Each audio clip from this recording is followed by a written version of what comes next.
Alexander Mozel, right, and Clay Allen both made it to All-State Band just a couple of weeks ago, right? You had the concert.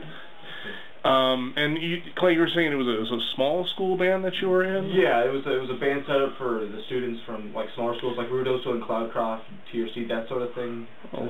They compete, so they're not competing with people from like Rio Rancho and that sort of thing. Right, the really big schools with a lot of money and a lot of resources, huh? Yeah, that's a good way to put it. All right, and so when did you play then during the regular concert at all the other schools? Yeah, it was the same day as the same concert.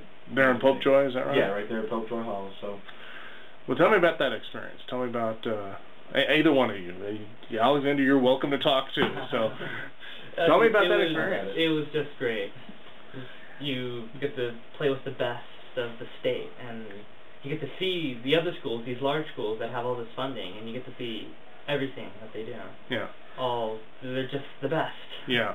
This is a good part. Yeah, you've been it before, Alex. Was this your first? Yes, this was my first year, and it was great.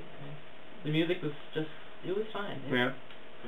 The experience of everybody else being so great made up for the music. Okay, all right. It really is. So Clay, you're a senior this year, is that right? Yes, sir, that's correct. And Alex, what are you? I'm a great. sophomore. You're a sophomore. Oh, okay. So you got a couple of more years that you can do this. And is this something that you would encourage all the other students to try out if they can? Everybody. I'd encourage everybody to do it. Mm-hmm. What were tryouts like? Take me through that. I mean, where was it? How did you? We auditioned in Las Cruces at New Mexico State University.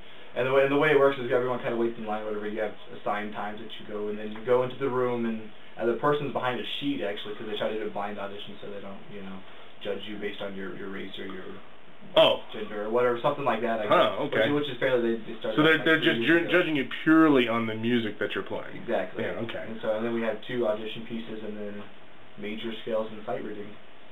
So that's pretty much how it goes. Okay. What instruments did you play? I auditioned on tuba. Okay. And I auditioned on clarinet. Clarinet. All right. Well, so what do you, and Clay, you've done this before, so maybe it's easier for you to answer this, but what do you take from this experience as you come back to high school and you're back with the band members here? I mean, what did you learn that you can apply here at school? Probably the biggest thing, it probably doesn't have a whole lot to do with music, but just how much of a difference it makes when you try hard, when you really just put yourself into it and go for it. Was that a surprising thing for you to find out how far you could go if you were really pushing yourself? Yeah, it really opened my eyes and see how far I can make it, especially from a small school like this, that I can make it to these larger schools. Mm-hmm. That it's possible, and everybody else needs to know that this is possible, that you can do this. All right.